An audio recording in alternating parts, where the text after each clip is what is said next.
as a parent, when I think about some of the opportunities that Outward Bound gives to young people, it even more just sort of gives them that sense of determination. The envelope arrived on an ordinary Tuesday afternoon, its weight deceptively light for something that would shatter a lifetime of certainty.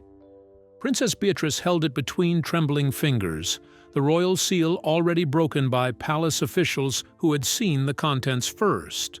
A breach of privacy that would later seem trivial compared to what lay inside.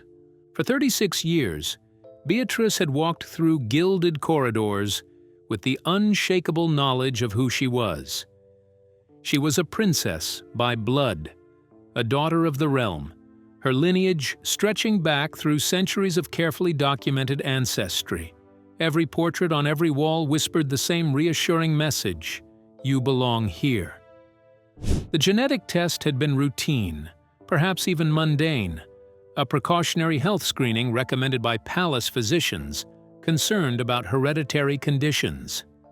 She had provided the sample without hesitation, never imagining that science would become the executioner of her identity. The words on the page blurred as tears welled in her eyes. Paternity analysis complete. Probability of paternity, 0.00%. Subject excluded as biological father. The clinical language offered no comfort, no cushion against the fall. In that single moment, the carefully constructed architecture of her life collapsed into rubble. The whispers that preceded the truth. Long before Beatrice unfolded that devastating report, whispers had haunted the palace like restless ghosts. Those who had served the royal family in the 1980s carried memories they were paid handsomely to forget.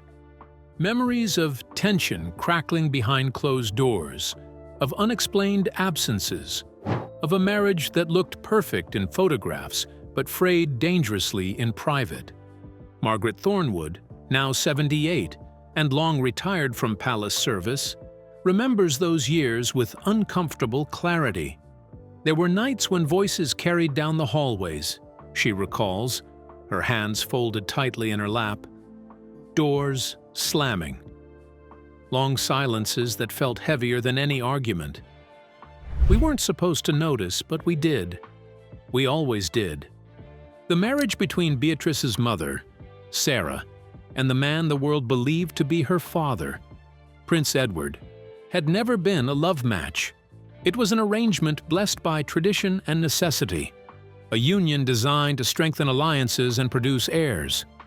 By the time Beatrice was conceived, the relationship had deteriorated into a carefully choreographed performance, convincing to audiences but hollow behind the scenes. Palace records from that period, now scrutinized with new intensity, reveal patterns that should have raised questions. Extended trips that Sarah took alone to the countryside estate, meetings scrubbed from official diaries. A particular gentleman who appeared frequently in informal photographs, always carefully cropped from published versions. A man whose name would later emerge from those DNA results like a ghost stepping into daylight. His name was James Thornton Hayes, a close family friend who moved in royal circles with the ease of someone who belonged yet never quite did. Charming, cultured, and devastatingly handsome. He had been a fixture at palace gatherings throughout the early 80s. What few realized was that his connection to Sarah ran deeper than public appearances suggested, deep enough to create a secret that would take decades to surface, the machinery of deception. When palace officials first suspected the truth about Beatrice's paternity, they moved with the efficiency of a military operation. The cover-up wasn't born from malice, but from institutional terror, the fear that acknowledging such a scandal would destabilize the monarchy itself. Sir Anthony Weatherby, then the Queen's private secretary, orchestrated the concealment with meticulous precision. Documents that might have revealed inconsistencies in the timeline of Sarah's pregnancy were quietly relocated to archives so deep they might as well have been buried at sea. Photographs were edited with pre-digital care, figures painted out or cropped from frame edges. Staff members who had witnessed too much found themselves transferred to distant royal properties or offered early retirement packages too generous to refuse. The amount of money spent on silence could have funded a small hospital, admits a former palace accountant who spoke on condition of anonymity. Envelopes of cash changed hands. NDAs were signed under threat of legal annihilation. We built a fortress of lies, brick by expensive brick. But the most effective tool wasn't money. It was narrative control. The palace's public relations machine spun stories with masterful artistry, flooding newspapers with tales of domestic bliss, of Edward doting on his infant daughter, of Sarah glowing with maternal happiness. Every carefully staged photograph reinforced the official story until it became indistinguishable from truth. James Thornton Hayes, meanwhile, quietly disappeared from royal circles. He accepted a diplomatic position abroad, a convenient exile disguised as a promotion. For years he lived in silence, bound by agreements that threatened financial ruin if broken, carrying a secret that grew heavier with each passing year. The moment everything shattered. Beatrice read the report 3 times before the reality penetrated her shock. Each reading felt like a fresh betrayal, the words cutting deeper with familiarity. Not the biological father, the man who had taught her to ride horses, who had attended every school performance, who had walked her through the palace gardens explaining duty and tradition. That man shared no blood with her. She collapsed onto the velvet settee in her private chambers, the ornate furniture suddenly feeling like props in an elaborate stage play. Sobs racked her body as 36 years of memories underwent violent reinterpretation. Had Edward known? Had he looked at her throughout her childhood with the knowledge that she wasn't truly his? Every embrace, every word of advice, every expression of pride, were they genuine or performances as carefully rehearsed as any royal ceremony? The questions multiplied like fractures in ice, spreading outward until nothing felt solid. Who else had known? Her mother, certainly. But what about her grandmother, the Queen herself, her siblings? Had she spent her entire life as the only person ignorant of her own story?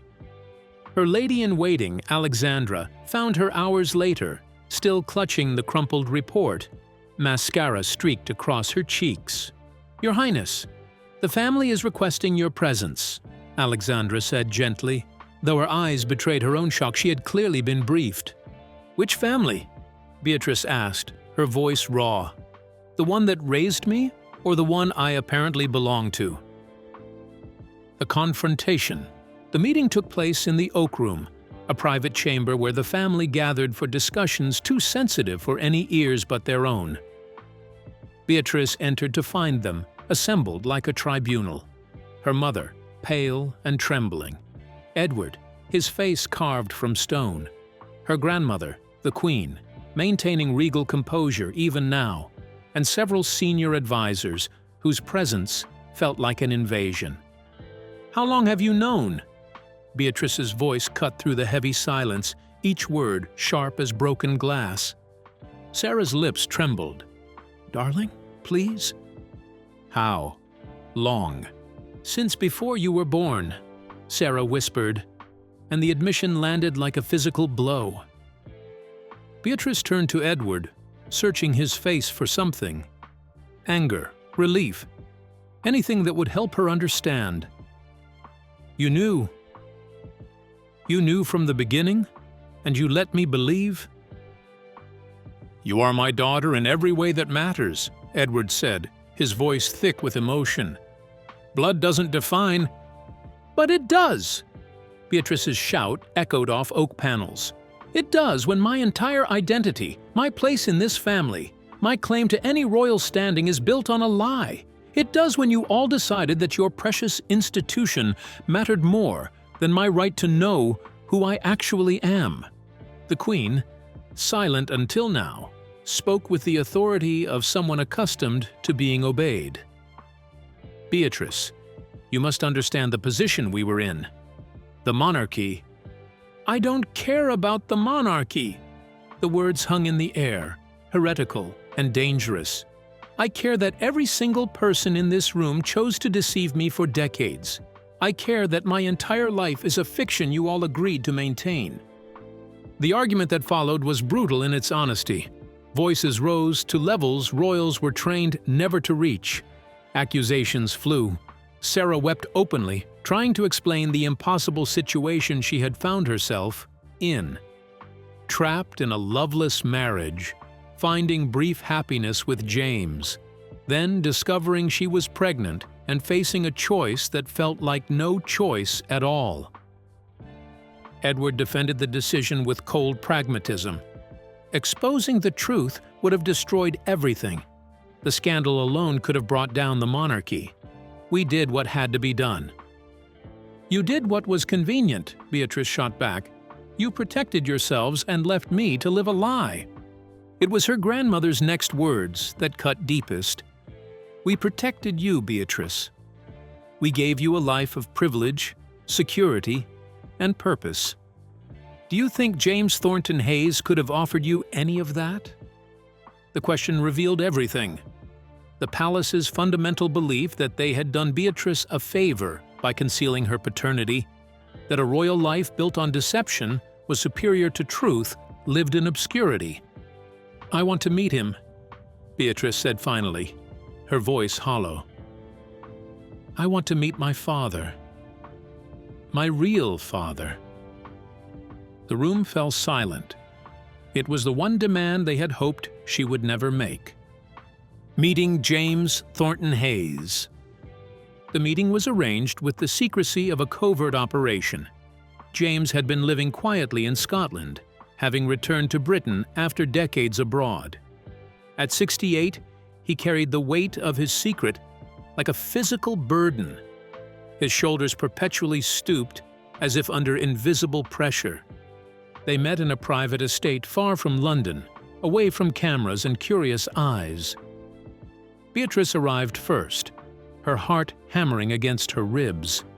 When James entered, she saw her own eyes looking back at her, the same unusual shade of green, the same pattern of gold flecks.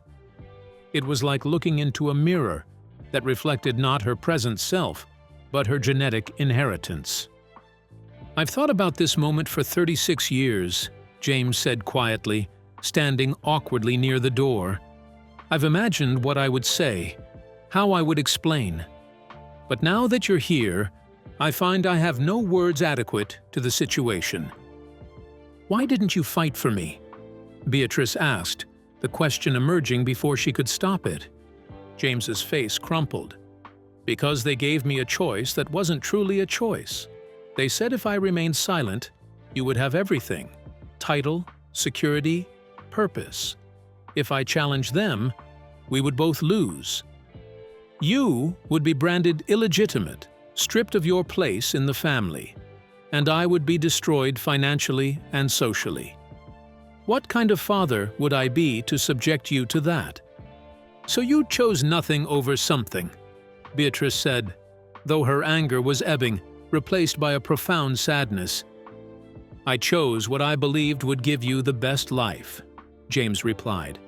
"Whether I was right or wrong, I've questioned every day since.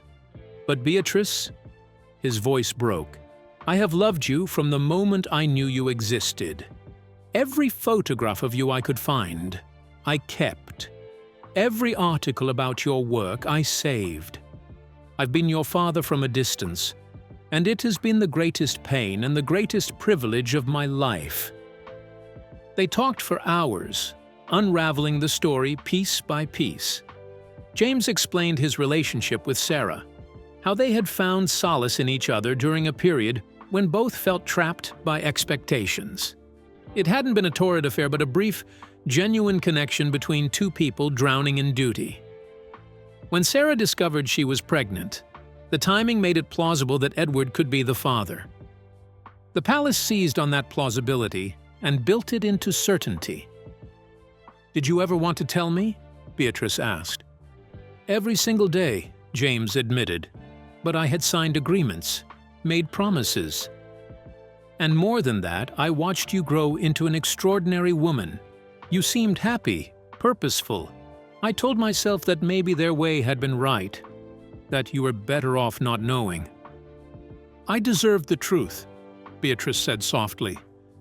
Yes, James agreed, you did. And I will regret my silence for the rest of my life. The public eruption. Despite the palace's best efforts, the story leaked. A junior staffer, disgusted by the decades of deception, provided documents to an investigative journalist. Within 48 hours, the revelation exploded across every media outlet in the world. Royal bloodline scandal. DNA reveals Princess Beatrice's true father. Palace deception exposed. Decades of lies about royal paternity. Princess in tears as genetic test shatters royal identity. The headlines were merciless, and the story dominated news cycles for weeks. But something unexpected happened. Instead of turning against Beatrice, the public rallied to her defense. She was seen not as the architect of scandal, but as its victim. A woman who had lived her entire life as an unwitting player in someone else's script. Social media exploded with support. Number signs stand with Beatrice trended globally. Letters poured into the palace, thousands of them, from people sharing their own stories of paternity surprises, family secrets, and the devastating experience of discovering that their identity wasn't what they believed. But the support came with demands. The public wanted accountability. How could the palace have maintained such a deception for decades? What other secrets were being kept? The scandal reignited long-simmering debates about the relevance and legitimacy of the monarchy in modern Britain. Parliament convened special sessions. Constitutional scholars debated the implications for succession. If Beatrice's paternity was in question, what did that mean for royal legitimacy more broadly? The monarchy's claim to authority rested on bloodline. What happened when that bloodline was revealed to be more fiction than fact? Protests erupted outside Buckingham Palace, though, notably, most weren't calling for Beatrice to be stripped of her titles. Instead, they demanded transparency, honesty, and an end to the institutional secrecy that had enabled such deception. The impossible choice. In the weeks that followed the public revelation, Beatrice faced a decision that would define the rest of her life. The palace offered her a path forward, public acknowledgement of the situation, but continuation of her royal role. Edward would remain her father in title, if not in blood. They would frame it as a story of love transcending biology, of a family choosing each other despite circumstances. The alternative was to walk away, to renounce her titles, acknowledge James publicly as her father, and build a life outside the royal framework that had defined her existence. Both options felt like betrayal.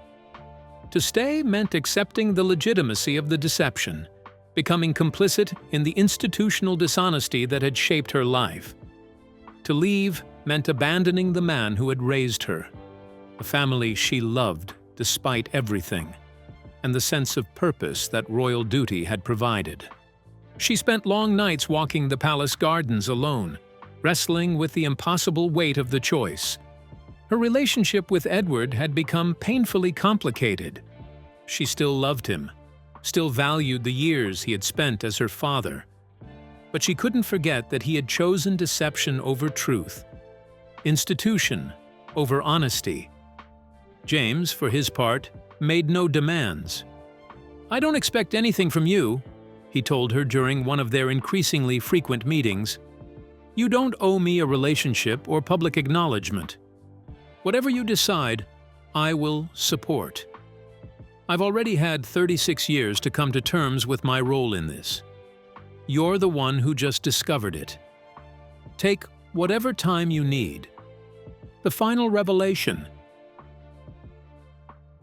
Just when it seemed the story had reached its conclusion, palace archivists uncovered something that changed everything once more.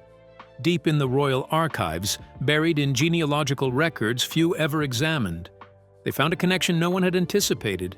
James Thornton Hayes, it turned out, was not merely a family friend. His ancestry traced back to a cadet branch of the royal family itself, distant enough to have long since lost any claim to titles, but close enough to share royal blood. The connection dated back 5 generations to a younger son who had married outside the aristocracy, his descendants gradually drifting from royal circles. The discovery was simultaneously vindicating and devastating. Beatrice's scandal was not a complete severing from royal bloodline, but a complicated reconnection to it through unexpected paths. She did carry royal blood, just not the straightforward lineage everyone had believed. The palace, desperate for any lifeline, seized on this revelation. They framed it as evidence that Beatrice had always belonged, that fate had ensured royal blood found its way back to the throne regardless of human machinations. But for Beatrice, the discovery brought no comfort. It felt like yet another attempt to manage narrative, to reshape an inconvenient truth into something more palatable for public consumption. Resolution and transformation. In the end, Beatrice chose a third path that no one had anticipated. She would remain a working royal, but on her own terms. She demanded and received an unprecedented agreement. The palace would publicly acknowledge the full truth: Edward's role as her father in love but not biology, James's biological paternity, and the decades of institutional deception that had kept the secret buried. More importantly, she insisted on using her platform to advocate for truth in family relationships, for children's rights to know their genetic origins, and for an end to the kind of institutional secrecy that had defined royal life for centuries. Her first public appearance after the announcement was at a charity supporting children born through donor conception or complex family situations, a deliberate choice that signaled her commitment to honoring truth over tradition. When she spoke, her voice was clear and strong, no longer the uncertain woman who had sobbed over DNA results. "I stand before you as someone whose identity was rewritten without my knowledge," she said. "But I also stand before you as someone who has learned that family is more complicated than bloodlines, that love is more real than titles, and that truth, however painful, is always preferable to comfortable lies." Edward, attending the event despite the personal cost, watched from the audience with tears in his eyes. Their relationship would never be what it once was, but neither was it destroyed. They were learning to navigate new territory together, building something authentic from the ruins of deception. James remained largely out of the public eye, respecting Beatrice's need to control her own narrative. But they met regularly, carefully building the relationship that had been denied to them for decades. The monarchy itself was forever changed. The scandal had stripped away another layer of mystique, forcing the institution to confront its tendency toward secrecy and control. Some argued this weakened it. Others believed it strengthened the monarchy by making it more human, more honest, more relevant to a modern world that valued authenticity over carefully managed image. The woman who refused to be defined. 2 years after the revelation, Beatrice published a memoir that became an international bestseller. Truth and Titles: A Princess's Journey Beyond Deception offered her full account of the experience, the devastation of discovery, the anger at betrayal, and ultimately, the liberation of living authentically. In the book's final chapter, she reflected on the journey. "For years, I believed my identity was fixed, written in blood and tradition. The DNA results didn't just reveal my biological father. They revealed that I had been living someone else's story. The most painful part wasn't learning about James. It was realizing that the people I trusted most had chosen institutional preservation over my right to truth. But here's what I've learned. We are not defined by the lies others tell about us, or even by the truths they hide from us. We are defined by how we respond when we finally see ourselves clearly. I am a daughter of James Thornton Hayes. I am also a daughter of Edward. who raised me with love despite the complicated circumstances. I am a woman whose life was shaped by deception, but who refuses to be defined by it. The crown I wear is different now. Lighter, perhaps, but more honestly earned. I wear it not because bloodline dictates it, but because I choose to serve. And that choice, made with full knowledge of who I am, means more than any inherited title ever could. The book's dedication was simple but powerful. To everyone who has ever discovered that their story was more complicated than they were told. You are not your secrets. You are not the lies others kept. You are whoever you choose to become from this moment forward. Princess Beatrice's tears, shed in that private moment when DNA shattered her certainty, had watered something unexpected. Not destruction, but transformation. Not an ending, but a beginning, built on the only foundation that truly lasts. The truth, however painful it may be. The ripple effect. The impact of Beatrice's revelation extended far beyond palace walls, creating waves that reached into unexpected corners of society. Within months of her story becoming public, genetic testing companies reported a surge in requests from adults seeking to verify their paternity. Therapists specializing in family trauma found their waiting lists growing exponentially as people confronted long-buried suspicions about their own origins. Dr. Helena Morrison, a leading psychologist in familial identity issues, observed the phenomenon with professional fascination. The Beatrice case gave permission to millions of people to ask questions they'd been afraid to voice. She explained in an interview 6 months after the scandal broke. Suddenly, it wasn't just acceptable to question your parentage. It was almost brave. We saw adult children in their 40s, 50s, even 60s, finally demanding DNA tests after decades of noticing they looked nothing like their supposed fathers. The British government, responding to public pressure catalyzed by Beatrice's advocacy, fast-tracked legislation requiring greater transparency in cases involving donor conception and assisted reproduction. The Right to Know Act, as it became known, mandated that children born through such means be given access to information about their genetic origins upon reaching 18. Beatrice testified before Parliament during the bill's consideration, her appearance drawing unprecedented public interest. No child should reach adulthood only to discover that their entire understanding of themselves was constructed by others, she told the assembled lawmakers, her voice steady despite the emotional weight of her words. Identity is not a luxury or a privilege. It is a fundamental human right. The pain of discovery is always preferable to a lifetime lived in unknowing deception. Her testimony was interrupted multiple times by applause, a rare occurrence in parliamentary proceedings. Even critics of the monarchy found themselves moved by her authenticity and courage. The transformation of royal protocol. Perhaps most surprisingly, Beatrice's ordeal forced the palace itself to undergo unprecedented reformation.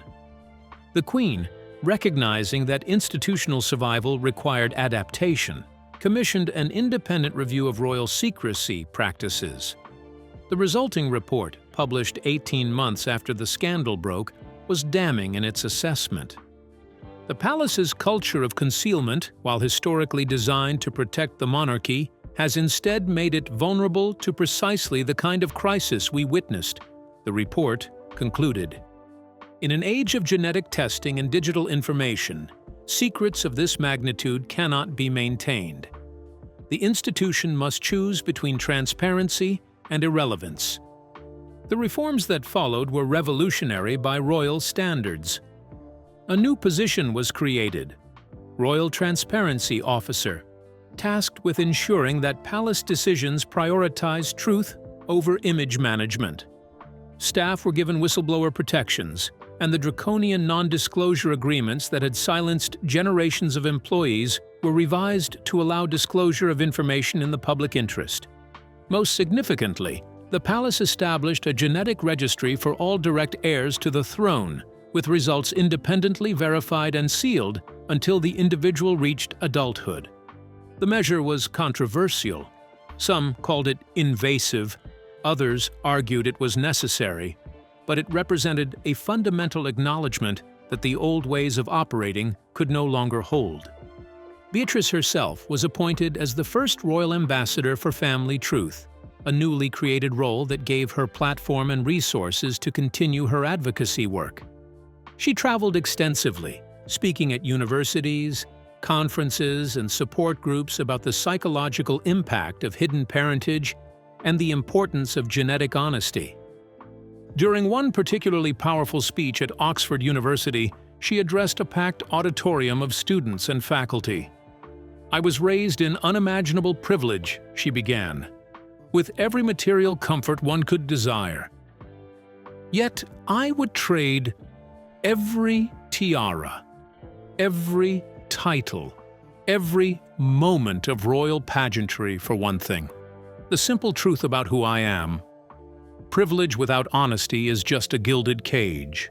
Freedom begins with knowing yourself completely." The standing ovation lasted for 5 minutes, and her words were quoted in newspapers around the world, cementing her transformation from scandal's victim to truth's champion. If you enjoyed this video, consider giving it a like, sharing your thoughts in the comments, and make sure to subscribe to this channel for more royal news updates. We'll catch you in the next video.